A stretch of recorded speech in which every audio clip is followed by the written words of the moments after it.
Hello दोस्तों, आप सभी का स्वागत है इस वीडियो में। इस वीडियो में हम देखने वाले हैं किस तरह से हम कस्टम टूल को बना सकते हैं हमारे डीपसीक एआई में, वो भी बहुत ही सिंपल तरीके से। इसके लिए आपको कोडिंग की जरा भी जरूरत नहीं होगी, आपको कोडिंग की कोई भी नॉलेज नहीं होगी तब भी चलेगा। आप इससे अपनी वेबसाइट में टूल्स को बना सकते हैं। आपके ब्लॉग होगा कोई तो उसके अंदर भी आप सेम प्रोसेस में आपकी टूल्स कस्टम टूल्स को बना सकते हैं। तो कस्टम टूल्स कई प्रकार के हो सकते हैं, मिलियंस ऑफ पॉसिबिलिटीज है, बहुत सारी लाखों करोड़ों पॉसिबिलिटीज है। जो चाहे आपके मन में आए, जो आपको अच्छा लगे, जिसका आपका विचार होगा, उस प्रकार के कस्टम टूल्स आप बना सकते हैं। जैसे कि हो गया, अगर आप चाहते हो इमेज को अपलोड करना और उसे क्रॉप करना या फिर इस इमेज के साथ कुछ और करना, तो वो करके उस इमेज को अगर सेव करना चाहते हो आपके डेस्कटॉप के ऊपर या फिर आपके सर्वर के ऊपर या फिर वेबसाइट के ऊपर, वो भी आप कर सकते हैं। या फिर इस एग्जांपल में, इस वीडियो में हम बनाने वाले हैं एक कॉम्प्रेशन टूल। कॉम्प्रेशन टूल कैसा होगा ये? इस कॉम्प्रेशन टूल्स में हम इमेज को अपलोड करेंगे, उसकी क्वालिटी को कम या ज्यादा करेंगे और उसके बाद कम क्वालिटी वाली वो इमेज, जिसकी क्वालिटी तो नहीं कम होगी लेकिन उसकी साइज कम होगी, उसे कंप्रेस करके हमारे डेस्कटॉप के ऊपर या पीसी या फिर लैपटॉप के ऊपर सेव करके। और इस वीडियो में हम बैकएंड का मतलब पीएचपी या फिर कोई भी अन्य सर्वर साइड लैंग्वेज का इस्तेमाल नहीं करने वाले। जो कुछ भी होगा वो हमारे वेबसाइट के ऊपर होगा। अगर आप चाहते हो आपके सर्वर के ऊपर भी ये चले तो आप सर्वर साइड लैंग्वेज का भी इस्तेमाल कर सकते हैं, सेम ही प्रोसेस है। तो इस तरह से आप कोई भी कॉम्प्रेशन टूल्स बना सकते हैं। तो चलिए इस वीडियो की ओर। तो इस वीडियो में हम चाहते हैं एक कॉम्प्रेशन टूल बनाना। उसके लिए क्या करेंगे, हम पहले जाएंगे हमारे वेबसाइट में और मतलब हमारे गूगल क्रोम या फिर किसी भी अन्य ब्राउजर में, और यहाँ पे डीपसीक को जाएंगे और डीपसीक को लॉगिन कर लेंगे। इसके बाद हमें एक प्रॉम्प्ट की जरूरत होगी। तो प्रॉम्प्ट आप खुद भी लिख सकते हैं, ये ज़्यादा कोई रॉकेट साइंस नहीं है। जैसे कि बोला जाता है रॉकेट साइंस है, ये रॉकेट साइंस नहीं है। जो आपको बनाना है वो किस तरह से आपको आपके डीप सीक को समझ में आए उसी प्रकार से लिखना है। तो मैं चाहता हूं, यहाँ पे देखिए मैंने लिखा है एक कॉम्प्रेशन प्रॉम्प्ट की इमेज बनाना चाहता हूँ या फिर कॉम्प्रेशन प्रॉम्प्ट बनाना चाहता हूँ। तो उसके लिए मैंने क्या किया, जनरेट कीजिए HTML CSS जावास्क्रिप्ट कोड। अगर आप PHP या फिर कोई अन्य सर्वर साइड लैंग्वेज को डालना चाहते हो उसको भी यहाँ पे डाल दीजिए, लेकिन मैं नहीं चाहता। उसके बाद उसके इस्तेमाल किस लिए करना है, कॉम्प्रेशन टूल्स के तौर पे। तो किसके ऊपर ये वर्क होगा, वो हमारे ब्राउजर के ऊपर ही वर्क होगा। इसके बैकएंड में कुछ नहीं होगा, बैकएंड में कोई भी लैंग्वेज नहीं है, कोई भी सर्वर साइड हम नहीं करने वाले। ये भी IMP है, अगर आप करना चाहते हैं तो वो कर सकते हैं। तो यूजर क्या कर सकता है, यूजर कर सकता है अपलोड इमेज।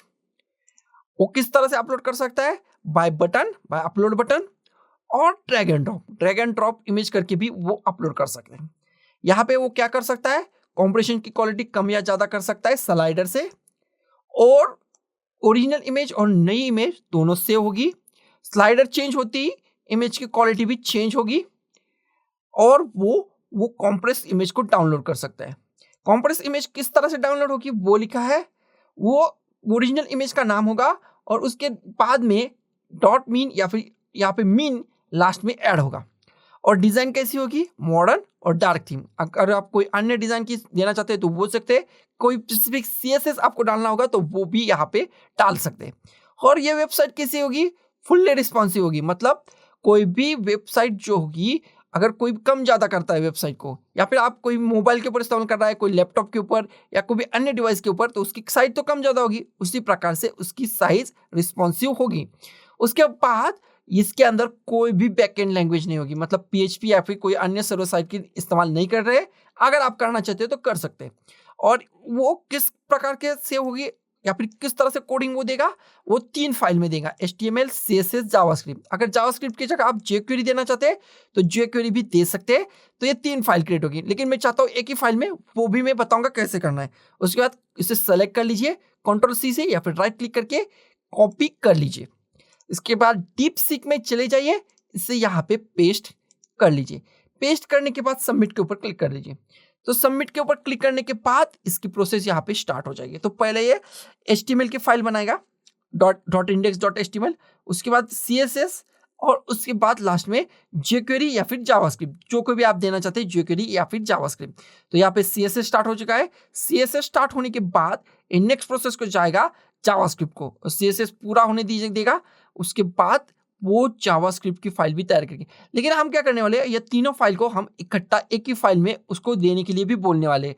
वो किस तरह से बोलने वाले हैं वो भी हम देखते हैं। जैसे जावास्क्रिप्ट कंप्लीट होगा script.js, इसके बाद हम उस प्रोसेस को भी जाएंगे कि वो हम किस तरह से इसको पूछेंगे। जिस तरह से हम एक फ्रेंड के साथ बात करते हैं वैसे आप उसके साथ बात करेंगे डीपसीक एआई के साथ, तो ये आपको समझ में आएगा। आपको प्रॉम्प्ट इंजीनियर बनने की जरूरत नहीं, जो आपको लगता है वही बोलने की जरूरत है। तो यहाँ पे देखिए इसने 3 फाइल क्रिएट की। एक क्रिएट की जावास्क्रिप्ट, दूसरी क्रिएट की यहाँ पे CSS, तीसरी क्रिएट की index.html। तो मैं नीचे आऊंगा और बोलूंगा मुझे एक ही फाइल चाहिए, इन वन फाइल। ओके, एक ही फाइल चाहिए, उसको बोल दिया और सबमिट कर लिया। तो ये सोचेगा और फिर से एक बार एक ही फाइल में ये सारा कोड आएगा। अभी .html फाइल ही होगी और उसके अंदर ये CSS निकला है। देखिए अभी HTML होगा, CSS होगा, जावास्क्रिप्ट, अगर आप jQuery देना चाहते हो तो jQuery, ये सारा इसी के अंदर ही होगा। कोई भी एक्सटर्नल फाइल जनरेट नहीं होगी, एक ही फाइल जनरेट होगी। तब तक ये फाइल जनरेट होती है, तब तक आप जरा वक्त का इंतजार कीजिए। जैसे ही कंप्लीट होंगी तो हम इसे रन करके भी देखेंगे। तो रन कंप्लीट होने दीजिए इसे। तो देखिए यहाँ पे ये फाइल पूरी तरह से हमारी तैयार हो चुकी है। देखिए HTML, इसने एक ही HTML के फाइल में सारा कोड दे दिया। तो हम नीचे आएंगे तो देखिए अगर ये कोड आपने एक ही फाइल में रन किया होगा तो यहाँ पे रन HTML आएगा। तो रन HTML के ऊपर हम क्लिक कर देंगे। तो देखिए जैसे हमने बोला था अपलोड और ड्रैग एंड ड्रॉप इमेज दोनों आ चुके हैं। तो मैं अपलोड इमेज के ऊपर जाऊंगा तो यहाँ पे मैं डेस्कटॉप के ऊपर चला गया और यहाँ से एक इमेज को यहाँ पे मैंने अपलोड कर लिया। तो देखिए इसने ओरिजिनल इमेज बता दी और कॉम्प्रेस इमेज जो होगी, कॉम्प्रेस्ड इमेज जो होगी वो भी बता दी। यहाँ पे ये स्लाइडर भी है, इससे हम इसकी क्वालिटी देखिए ये बहुत ही ज़्यादा कम हो गया। देखिए अभी ये बढ़ गया।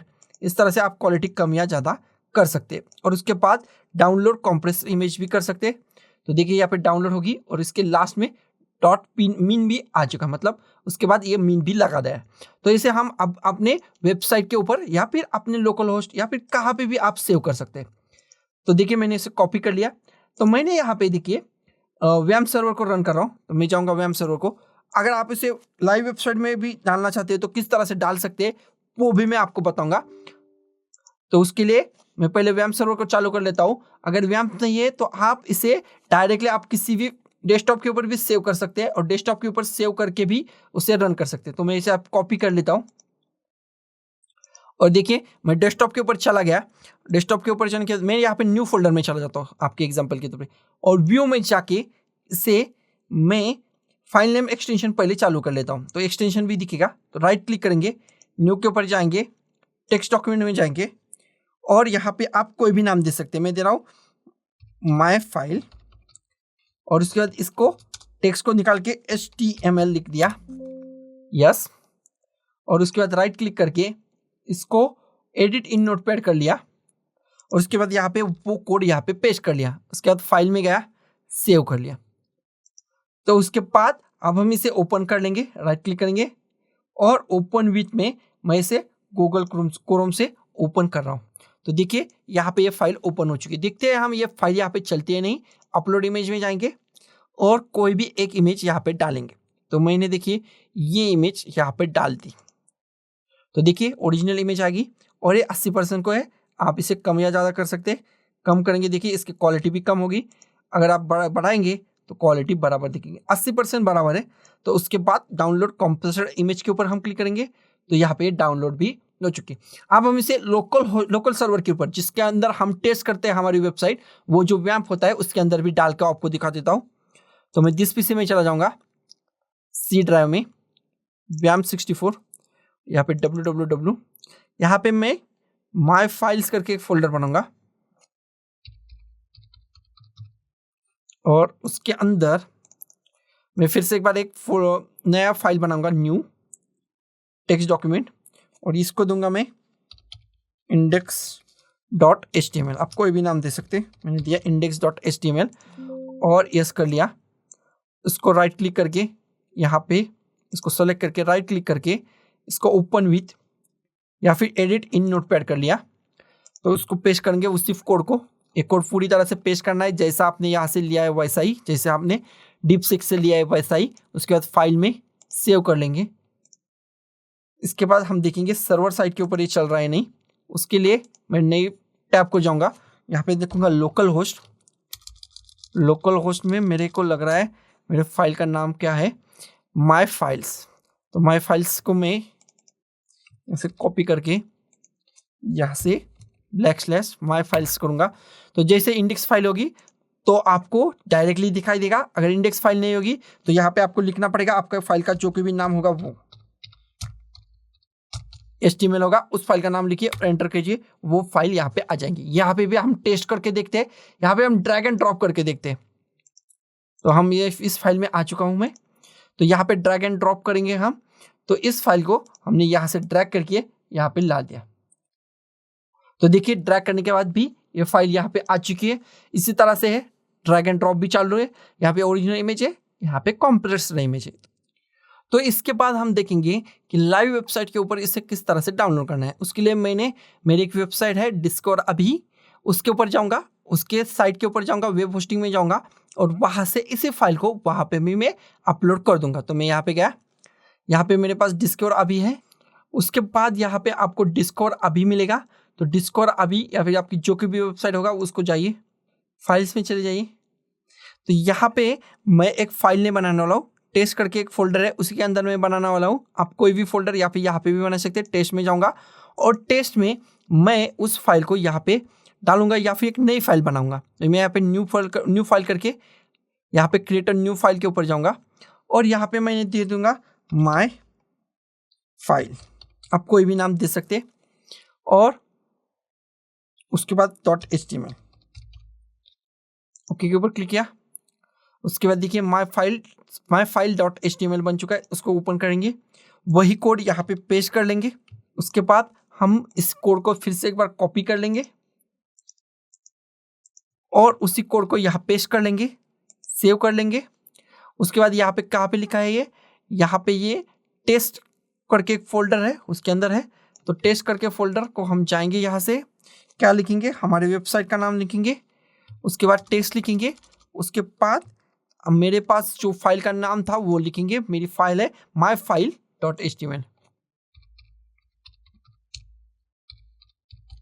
एंटर कर देंगे तो देखिए वही आ चुका है। फिर से एक बार अपलोड इमेज को जाएंगे। इसके बाद मैं यहाँ से एक इमेज को अपलोड करके दिखा लेता हूँ आपको। तो मैंने इस इमेज को यहाँ से अपलोड कर लिया। तो देखिए ये ओरिजिनल इमेज है, ये कंप्रेस्ड इमेज है। तो डाउनलोड कंप्रेस्ड इमेज के ऊपर क्लिक किया तो यहाँ पे ये डाउनलोड हो चुकी है। देखिए यहाँ पे हो चुकी है। तो उसके बाद मैं क्या करता हूँ, इसे डाउनलोड कंप्रेस्ड इमेज के ऊपर क्लिक कर लेता हूँ। यहाँ पे शोइंग फोल्डर में चले जाते हैं और इसे ड्रैग करके मैं डेस्कटॉप के ऊपर लाता हूँ। तो सबसे पहले हम क्या करेंगे, हम देखेंगे हमारे ओरिजिनल इमेज की साइज क्या थी। यहाँ पे जाएंगे, प्रॉपर्टीज में जाएंगे तो इसकी साइज थी 4.72 MB। तो इसकी साइज देखेंगे, प्रॉपर्टीज में चले जाएंगे तो देखिए 486 KB, मतलब कितना कम हो चुका है, बहुत ही ज़्यादा। 20% ये कम किया था लेकिन बहुत ही ज़्यादा ये कम हो चुका है। तो इस तरह से इसकी क्वालिटी में ज़्यादा फर्क नहीं पड़ता। तो इस तरह से आप कोई भी प्रकार का सॉफ्टवेयर या फिर कोई भी प्रकार सा आपकी वेबसाइट के लिए कस्टम टूल्स बना सकते हैं। ये तो एक एग्जांपल के तौर पर हमने बनाया है। आप कोई भी चीज़ इससे बना सकते हैं। फेसबुक की तरह साइट्स बना सकते हैं, इंस्टाग्राम की तरह साइट्स बना सकते हैं, कुछ भी बना सकते हैं। वीडियो अपलोड के लिए साइट्स बना सकते हैं और बहुत सारे प्रकार की साइट्स आप बना सकते हैं। तो दोस्तों इस वीडियो को अंत तक देखने के लिए आप सभी का धन्यवाद। इस वीडियो को लाइक कीजिए, शेयर कीजिए, कमेंट कीजिए और इस चैनल को सब्सक्राइब करना जो है वो कतई मत भूलिए। तो मिलते हैं हमारे अगले वीडियो में, तब तक के लिए बाय।